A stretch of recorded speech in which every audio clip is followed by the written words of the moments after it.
the recall, I guess we were on recess. We reconvened the Senate Environmental Natural Resource Finance Committee Tuesday, March 22nd, 2022.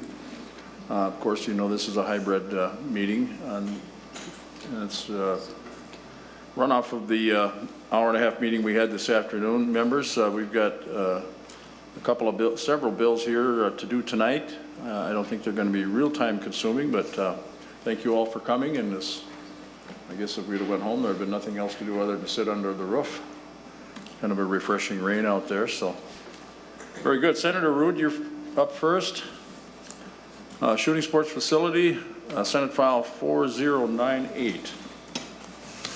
And you have some testifiers with you, I believe. Yes, thank you, Mr. Chair. And I will tell you, we have a wonderful rain. The pictures from home are 4 inches of snow already on the ground, and it's coming fast. So snow in Alexandria.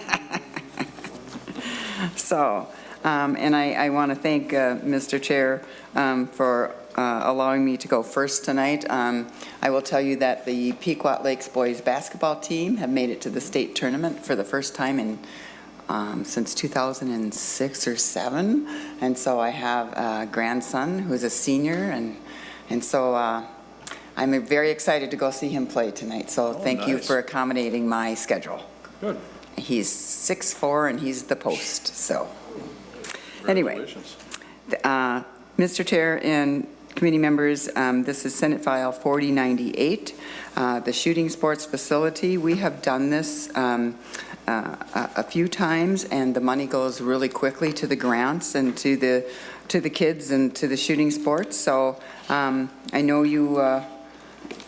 I have a testifier today. If you'd like to come up,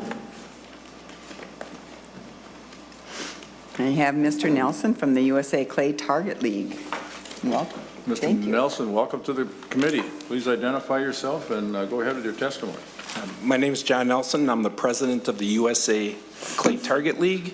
And the US Clay Target League is also the operator of the Minnesota State High School Clay Target League. So, we assume you shoot 25s all the time, right?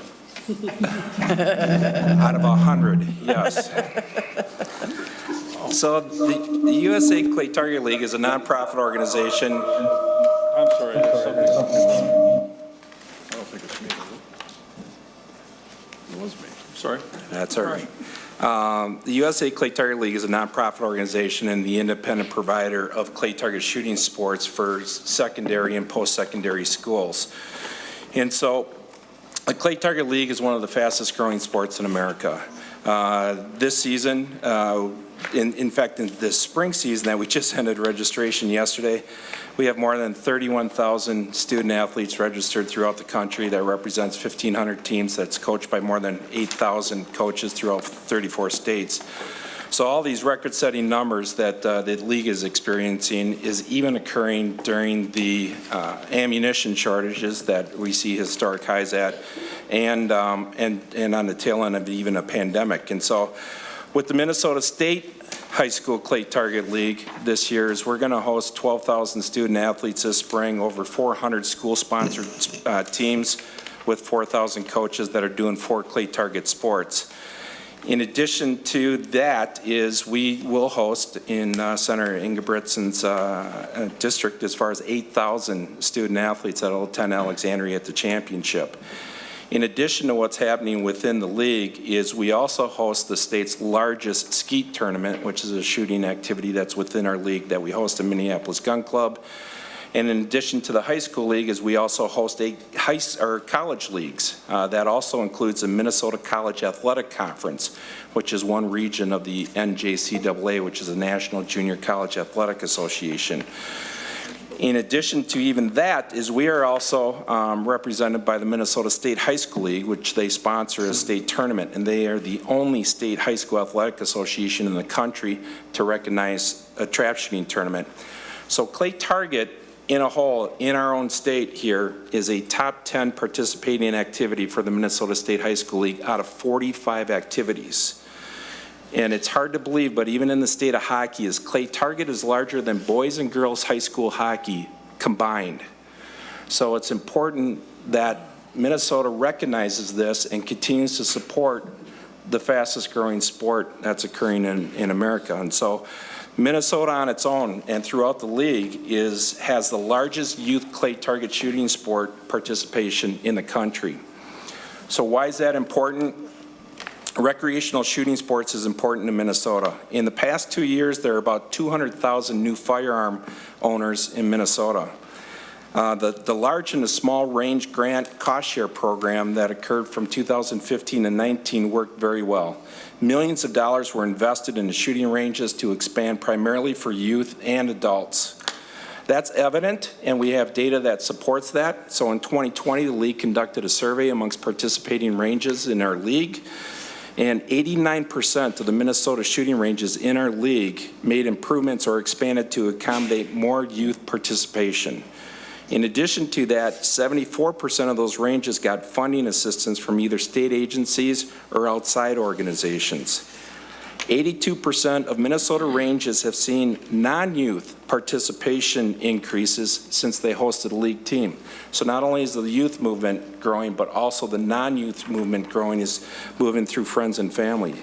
So despite nearly 90% of Minnesota ranges making improvements or expanding to facilitate youth participation, there are over 50 teams that don't have the ability to grow because of range limitations, according to our survey. There are currently about 200 schools that are not participating in the Clay Target League, although there are various reasons for that. Typically, the primary reason for that is shooting range access. As you may know, the Pittman-Robertson Act is very important in Minnesota. 11% excise tax that's collected from manufacturers on sporting arms, long guns, and ammunition, and archery, and 10% on handguns. So 78% of those excise tax dollars come from recreational shooting, not hunting. So these are funds that state agencies are using for wildlife recreation and for habitat, that most of the money is coming from the recreational shooting sports industry. And so according to the U.S. Fish and Wildlife, the appropriation of PR funds in Minnesota this year was $32.25 million out of the $1.115 billion that was a record-setting number for the Pittman-Robertson funding. So to close, shooting sports is very important, not only to the recreation of the families and even in particular our league, but it's important to Minnesota as a whole, as it touches virtually all of us that enjoy the greater Minnesota outdoors and the hunting heritage that comes with it. By supporting this grant, you're going to support those funds that are helping all of us, and I thank you very much for your time. Thank you. Mr. Chair? Yeah. I do have a small author's amendment that I should have offered right away. It's just an oral amendment on line 3.11 of the bill. It should read 2024 instead of 2023. We don't want the grants to expire, so. Okay, Senator Ruud moves the oral amendment on line 3.11, cross out the number 3, put in the number 4. Everybody understand that? All in favor of the oral amendment, say aye. Aye. Opposed, same sign. Very good. Do you have other testifiers, Senator? I do not. Okay. Any questions, members? I have a couple. Do you know if, you talked about the money that was spent early on in the 15 through 19, whatever it was, when they did some restoration of those target ranges. Do you know if was there a lot of it, and I talked to you actually before with regards to the ADA, whether there was some accessible sidewalks, whatnot, for those that like to shoot that are wheel-bound or wheelchair-bound? I do not know the specifics on what was used for funds for the grant, but the grant application allowed for those improvements that allowed the accessibility and then the expansion to increase capacity. And yeah, this is amazing. So the top 10 of 45 sports in Minnesota, how do we rate with, for instance, Wisconsin or neighboring states? Do you know? Do you have any stats on that at all when it comes to shooting sports? For shooting sports, Minnesota is the largest youth clay target shooting sport participants in the country. All right. Well, it's a tremendous program. So, Senator Ruud, you're talking about maybe, you know what, I'm going to ask him, Mr. Mueller, with regards to Pittman Roberts revenue that does come in and where exactly that goes. Mr. Mueller. Mr. Chairman, the Pittman Roberts revenue comes into the Game and Fish Fund, and it goes for the Game and Fish operating account. That account is not funding this program right now. This money is coming from the Heritage Enhancement account. The way this bill is structured, it's just adding money to what's already been appropriated that we included in last year's budget bill. Currently, it's being funded at $275,000 the first year and $125,000 the second year. And we're just adding another $150,000 onto that second year appropriation. So it's not, this money for this proposal here isn't necessarily coming from the Pittman Roberts money. It's actually coming from the Heritage Enhancement account, which is actually lottery money. But this is how the Heritage Enhancement account has traditionally funded this program in the past. And how much money is in that account now? Just roughly. Mr. Chairman, there's a fund balance in that account right now of $3 to $4, maybe more $1 million in that. Thank you. So there's room for this. Members, I don't know if anybody's ever suggested this, but with the numbers that we just heard from, with 78% coming from shooting sports, portion of the Pittman Roberts money coming in, maybe that should be we should be looking at some funding coming from there eventually, or kind of a stream coming from that direction. So that'd just be my thought. But this is a tremendous program. It's just amazing when you are sitting in the middle of Minnesota and you can say that that's more participants there in shooting sports than there are in hockey. That's just amazing. Mr. Chair, that really astounded me when I heard that we're top 10 and more participation than boys and girls hockey together. Yeah. It just, that's an amazing statistic. Thank you. Okay, members, any other questions? If not, we're going to be laying this over for possible inclusion. Thank you very much. Thank you, Mr. Chair. Yep. Next up, Senate File 3225. Senator Bigham, welcome to the committee. And you have testifiers with you? I do have testifiers with me. Oh, they're on Zoom, all of them? Yes. Okay. Mr. Chair, first, thank you for hearing the bill. I appreciate the committee's time. I'm going to introduce my testifiers. Senate File 3525 is a request from the City of Hastings in my district. This trail system may be familiar with the committee because it is part of a 10-mile loop that has regional significance between the Mississippi River Regional Trail, the Vermilion River Greenway Regional Trail, and the Point Douglas Trail to Prescott, Wisconsin, which my predecessor, Senator Sieben, was able to secure money to close that loop. So this is for some improvements there. And I'm going to turn it over to Chris Jenkins from the City of Hastings. Mr. Jenkins. Welcome. Mr. Chair, welcome to the committee committee. members, thank you very much. Thank you, Senator Bigham, for introducing me and sponsoring this bill. Indeed, this is about the trail system here in Hastings, small little town here. We've got over 30 miles of trails in Hastings that serve both our local residents and really is a trail hub for visitors, tourism coming through Hastings and into Hastings to get to other destinations. We do connect up to many of Dakota County's regional trails, and they do have some planned expansions as well. So the regional significance will expand even more.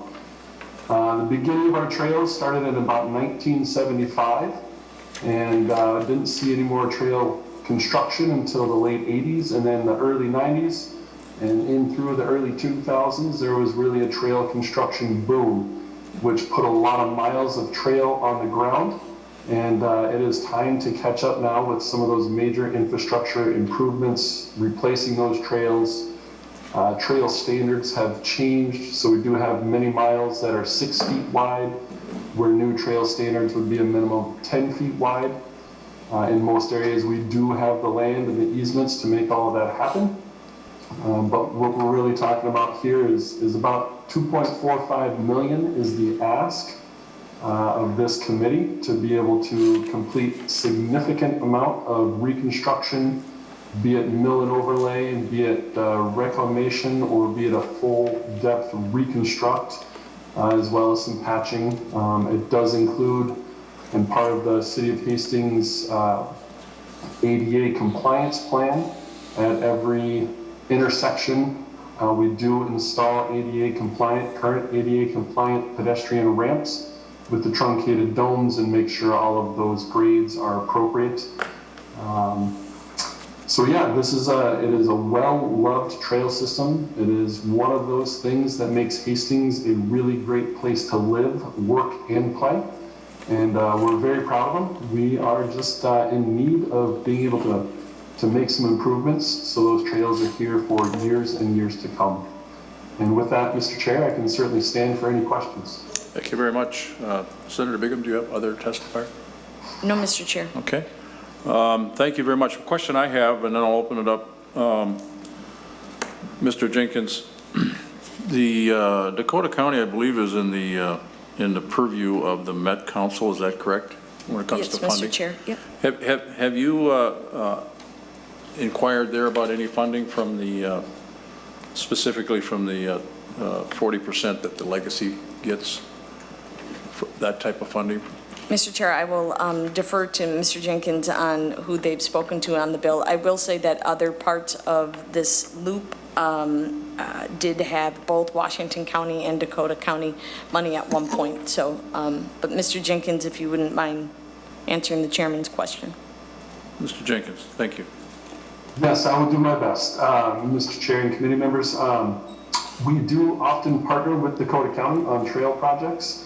In fact, if you receive the sheet that explains our trail system and the ask, there is a picture on there that's right by downtown Hastings and where that trail is getting reconstructed, and that was done 2 years ago.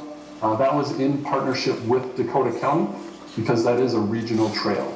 And we're looking at the same thing with the Vermilion River Trail as well, where they're using Dakota County funding, which they get from a variety of sources, CPL being one of those to do trail construction here in town. And that's, while those are significant segments, there's a lot of miles outside of Dakota County Regional Greenways in Hastings. Does this hook up to the Cannon River Trail? Are you close? Mr. Chair, that the City of Hastings, the County of Dakota are ready to pull the trigger on that. There are municipalities on the other end and through the middle that it has not been a priority of theirs over the past number of years. We broached that subject probably 4 or 5 years ago and started with a plan that was originally 2009. That is the idea, that's the dream, to get it down there. I apologize. That's Goodhue County, I believe. I've been on that trail, so it's a beautiful trail. Okay. Members, any questions at all from the testifier, I'm sorry. Senator Bigham, any final comments? No, but I just appreciate the time the committee gave tonight and appreciate your consideration as you're building your bill, Mr. Chair. Thank you very much. This Thank too you. will be laid over for possible inclusion. Thank you. Thank you. Next up, if I could get the testifiers to come forward with Mr. Mossman, I believe it is, and Otter Tail Environmental Services, Mr. Belstead, is he there? I guess he's online. Senate File 3525 is a bill authored by myself, members, as you can tell. And, I'm sorry, Senate File 4117. What did I say? I was really off on that one. When you're dyslexic, you happen to be looking at numbers, you get them somewhat confused. Anyhow, members, this is the closed landfill investment fund repayment As you can see, the Commissioner of Management and Budget must transfer $43.6 million from the general fund to the closed landfill investment fund to compensate the fund for fiscal year 16, 17, and 18 repayments that were repealed by laws, as you can read. So what I do have testifier here, two testifiers actually, Mr. Mossman. If you could go ahead and explain further the bill for the committee. Welcome to the committee. Please identify yourself. Good evening, Mr. Chair and members. Matt Mossman, Executive Director of the Minnesota Inter-County Association, which is 15 of Minnesota's larger counties, both 4 suburban counties and 11 greater Minnesota counties. Thank you for the opportunity. This is important to our members, both because many of these landfills are in communities and impact the public and health and environmental health of our communities, and many of them are formerly county-owned, and some county-owned facilities that will potentially be in the fund at a time. Mr. Chair and members, this request that you've authored, and I want to thank you for authoring the legislation, really started in, it's going to go back prior to 2010, but in 2010, the legislature transferred $48 million from the closed landfill investment fund, pretty much for the sole purpose of helping balance the state general fund during lean budget times. And the expectation that was actually hard-coded, crafted into that legislation in 2010 was a repayment schedule to restore both the principal amounts and the lost investment earnings during the time that the money was not in the cliff. What happened in 2014 payment was, repayment was made. That was the only annual repayment. In 2015, the legislature made some adjustments to the fund, but repealed the remaining required repayments from the general fund to the closed landfill investment fund. So today, as of today, the number in the bill is the estimated amount that has not yet been repaid from, and it would be a one-time amount that has not yet been repaid from the general fund to the closed landfill fund in the amount of $43.619 million. The piece that I really want to emphasize that I think is just so important to taking this action now, especially when the state is no longer in lean budget times, but has the opportunity to address these past transfers, is that in 1999, when the legislature first set up the closed landfill investment fund, the real insightful action of the legislature was the realization that these landfills were going to need long-term care into perpetuity, and that the smart and sensible thing to do was to put a limited amount of money into a fund that would in fact grow over time with investment earnings to help address those costs when they arose. About 20 million of the money that initially went into the fund at that time came from the solid waste fund, for example, and then there was an expectation that certain insurance recovery settlements that might arise over time would also go into the fund. So the removal of that money and the loss of the investment earnings was a real critical part to the impetus of the fund in the first place. And of course, in the end of the day, this is all about the need. There currently are 114 landfills that are covered by the fund with an estimated value, and I'm just going on MPCA's most recent report. This has probably changed since a year ago, but there's about $120 million in the closed landfill investment fund, but an estimated need over the next 30 years in excess of $300 million of expenses that are expected to occur at these closed landfills. So the need is certainly there.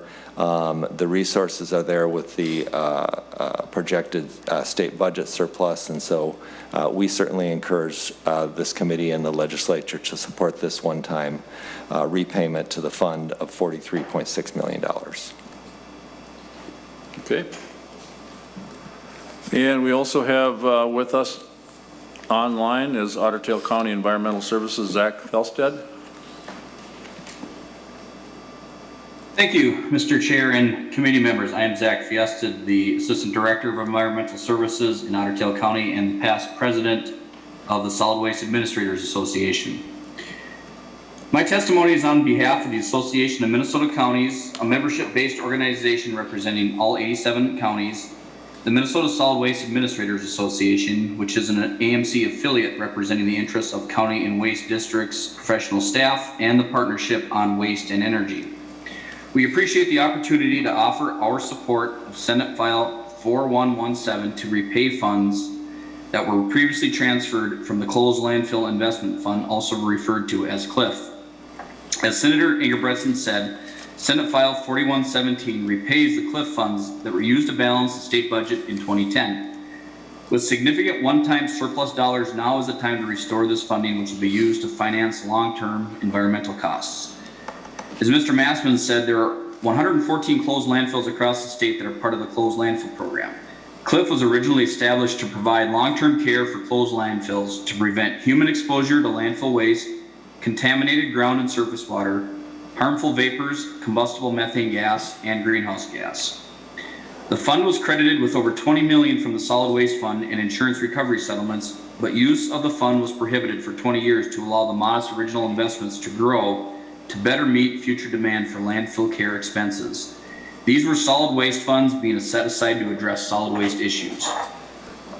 CLIF is now available for use. Last year, the legislature established annual CLIF use for MPCA up to $4.5 million at eligible sites with access to additional funds for emergency use. The MPCA has estimated CLIF sites will require more than $300 million in short and long-term care over the next 30 years. At the start of 2021, the account balance was approximately $119 million. The rising annual spending needs will soon begin to eat into the corpus of the fund, creating concerns that CLIF will run out of funding to clean up and permanently maintain the landfills that are in the program, as well as others anticipated to be added in the future. AMC, SWA, and the Partnership on Waste and Energy support repayment of the $43.6 million previously transferred plus interest to help ensure future investment earnings will be adequate to protect future generations for potential environmental risks posed by these landfills. We want to thank Senator Ingebrigtsen for sponsoring Senate File 4117 and ask for the committee's support of this proposal. Thank you. Thank you. Boy, Senator Ingebrigtsen, this is a lot of money. Mr. Mueller, if you would please talk about a little bit about what's in the fund now. Mr. Chairman, the last statement that I have here from the Board of Investment has the value of the closed landfill at about $134.1 million. That was at the end of January of 2022. That's the total value of the fund. It's a little bit different if you look at what's available for us to appropriate out of the fund. Is about $62.5 million. The way because it's an investment fund, all of it isn't really available within the fund balance for us to appropriate unless we directed the Board of Investment to divest, to sell off everything and make it all available. But they always want to keep a certain amount in investments. So it's $134 million. I'll also note a little bit of history on this. Mr. Mossman did do a pretty good history on it. The key here is when the money was transferred out. It was in 2010 when the stock market was pretty low. The legislature took $48 million out with a promise to repay it with interest and earnings. And the key thing there was the and earnings part. So the legislature repaid back basically the amount that it transferred out, but not necessarily the earnings that amount would have earned before it had a chance to repay sort of the principal amount, if you want to look at it that way. So that's sort of the difference here in what they're asking for. And that if this money was to be transferred in, the $43.6 million, it would go back into the investment fund and it would be invested as the other part of the fund is, and would hopefully, make money over time. And the way we just started appropriating out of this fund last year. We started taking about $4.5 million per year out of this fund, and that is the amount of interest that presumably this fund earns on an average year. But if we were to put more into it, that amount would be higher and would go to the closed landfill program at PCA. So that's sort of the little history of how we got here on this bill and where the money would go and how it's used. So of the 130, I believe you said 60 of it can be expended right now if Yeah, Mr. Chairman, there's sort of two different values of the closed landfill fund. There's sort of the total value of the fund if you were to liquidate it all at one point, and that's 134 million. But there's also the amount that M&B tracks as sort of being available in the fund to appropriate at any given time. And that amount right now is about 62.5 million. Okay, my question is then, would this be added to it? So this, obviously this would go into the, if I might say, the corpus or the trust. So this money would not be available to be expended totally. It would simply go in there and draw interest. Mr. Chairman, technically, yes, that's how, probably a good way to look at it, depending on when it was invested and how it's invested and things like that. We would probably raise that 62 million up a little bit because they take a certain percent, but most of it would be go under the investment side of things. Very good. Members, any questions?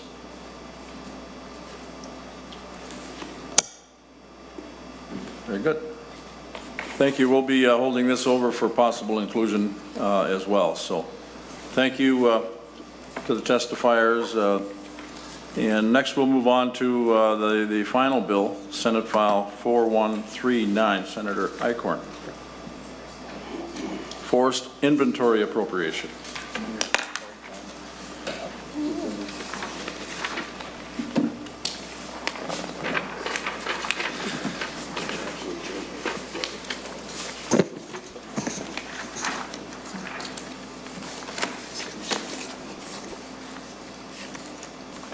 I must apologize that the agency is here, MPCA agent is Mr. Kudelka. Did you want to testify?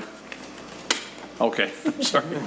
I did see you walk in and I'm sorry I missed you sitting there. You blended in with the crowd over there, so. All right. Senate File 4139, Senator Eichorn. Thank you, Mr. Chair, for the opportunity to present Senate File 4139. I'd like to thank the co-sponsors, Senator Ingebrigtsen and Lang.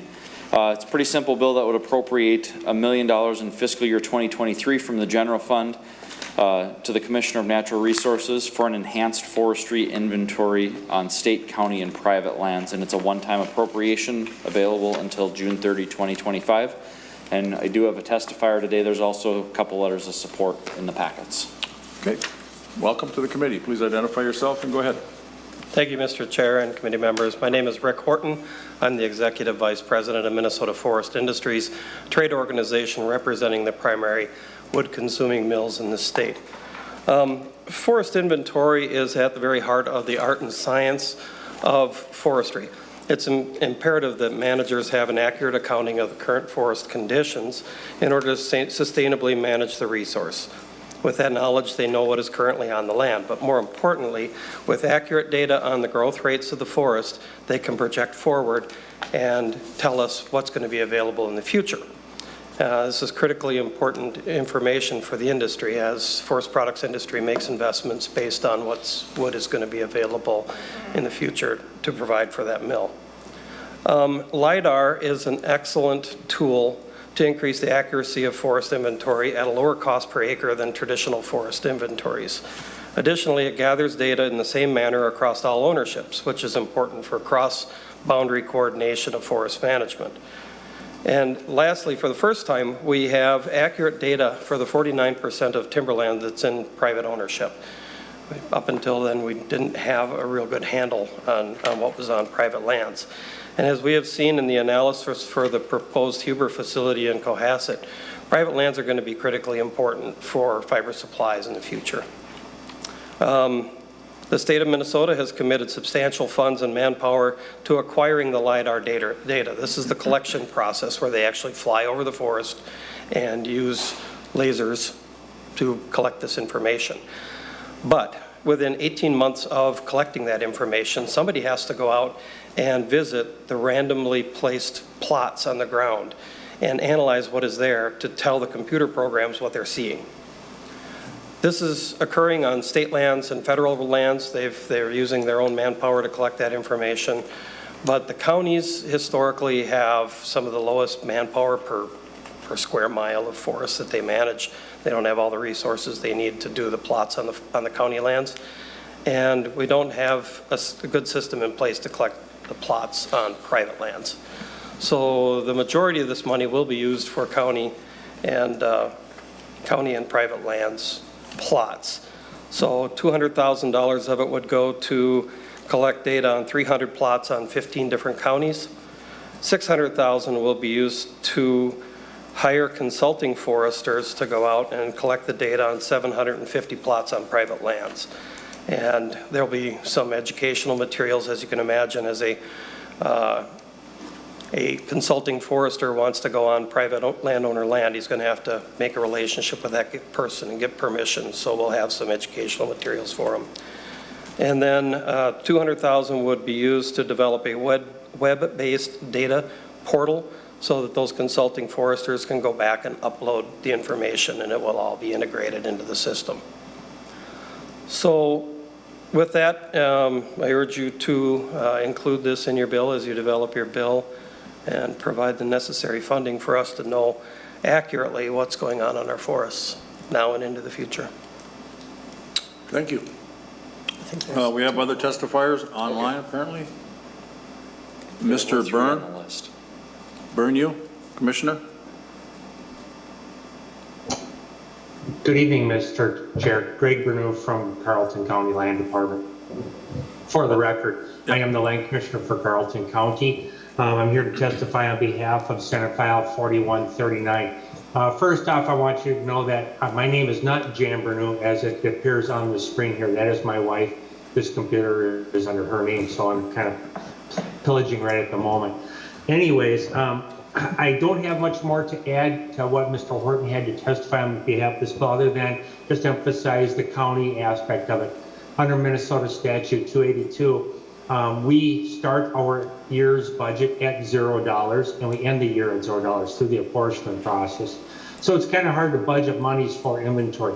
This $200,000 that is proposed to be funneled to the counties would probably be apportioned out in a fashion similar to our road maintenance dollars we get through the DNR, where it would be, the dollars would be based on commercial acreage by those counties affected. So my county would probably taste about 5% of that value, whereas St. Louis County might take half of it, but that's just proportional on how the plots lie.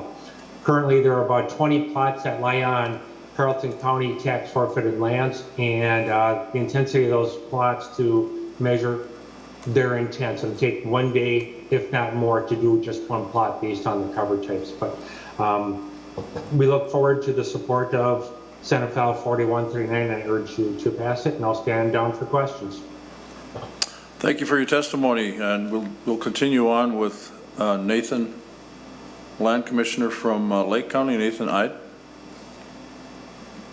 Thank you, Mr. Chair and members. For the record, my name is Nate Ide. I'm the Land Commissioner for Lake County. I'm also the chair of the Minnesota Association of County Land Commissioners.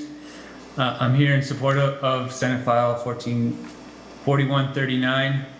Forest inventory is the backbone of our forest management system, and all the counties represented by the Minnesota Association of County Land Commissioners would certainly benefit from this money to help with our LIDAR.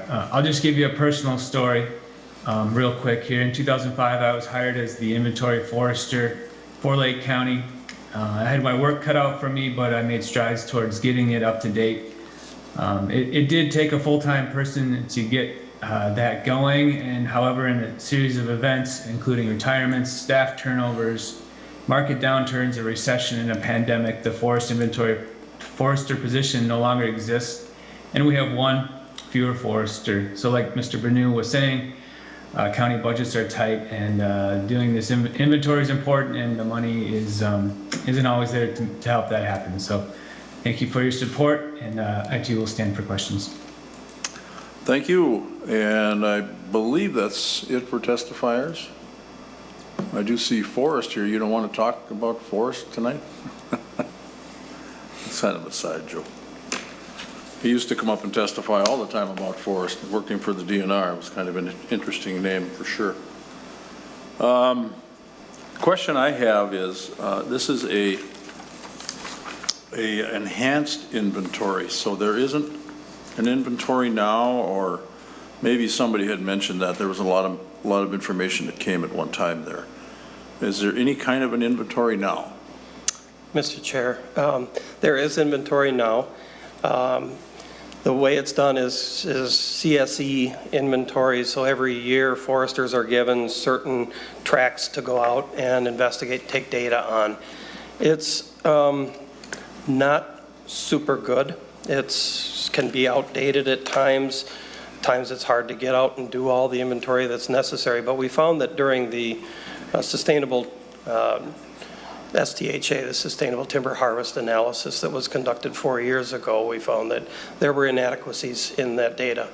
And again, that each county has its own inventory, the state has its inventory, the feds have their inventory. There's nothing on private land. So this gives us private land data, but it's going to be more accurate, more timely, and much less expensive moving forward to maintain than the old way of doing things. And of course, this is always with landowners' permission. Correct. But when you talk about LiDAR, explain how that works again. That's an airplane that flies over and records, correct? That's correct, Mr. Chair. The LiDAR data, as I understand it, and the DNR has some very, very bright people that work on this, but they can do low-density LiDAR, which basically would put one laser ping on an area about the size of the table in front of me. And this new high-density LiDAR shoots about 52 pings. And so what it gives you is a pretty accurate vision of what the forest looks like. You can tell what the forest type is. You can tell how big around the trees are. You can tell how many cords per acre from it. You can see the understory. But you get this image, but then these ground plots are to tell the system what they're seeing without having boots on the ground to actually measure those trees. And you can say, yes, that's aspen or that's an oak. And then that data from each of these plots is extrapolated across the forest to give you the full picture. I have a question. Maybe you answered this. Does LiDAR data help with how the forest is managed for sustainable forest requirements, or is it mostly used for determining how much is available to harvest, or would that be both? Mr. Chair, it can be used for a number of different things, including wildlife habitat. The LiDAR data also shows the terrain, so you can get data on wetlands and what else is going on in the forest, maybe ephemeral wetlands, special forests. You can manage for a whole host of things with the data that you collect from LiDAR and from any inventory. You have to know what's out there in order to know how you're going to manage it. Sure. Okay. Members, any questions? Members, any questions? I have seen the, I don't know if it was LiDAR or whatever, and that was for agriculture, and you and I think even talked about that. It would give you the temperature of the actual crop and where to spray and where not to spray. So it was amazing to me how that technology was available, or is available now,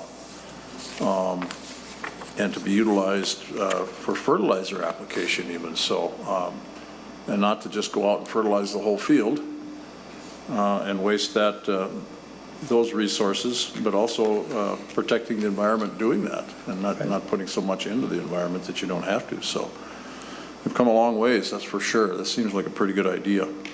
Members, if there's no other questions, Senator, any final comments?